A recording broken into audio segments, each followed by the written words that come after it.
इथं सगळे शेतकरी मंडळी बसलेले आहो. आपल्या भाषेत मी सांगतो. 1 नंबरची जमीन तुम्ही गहू पेरला, कमीत कमी ॲव्हरेज किती? 20 ते 22. बरं मीडियम जमीन कमीत कमी ॲव्हरेज 15 ते 16. बरं मुरमाची जमीन कमीत कमी ॲव्हरेज 7 ते 8. मग पीक देत ॲव्हरेज कमी जास्त कशामुळे?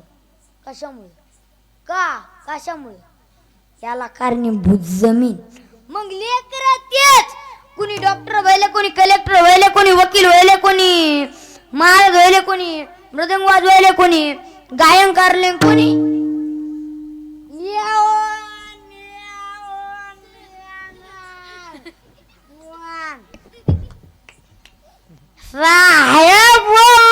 म्हणजे देव बोलला. मग बापाचं बी ऐकणार नाही का? कशामुळं? आपले लेकर परमार्थाकडे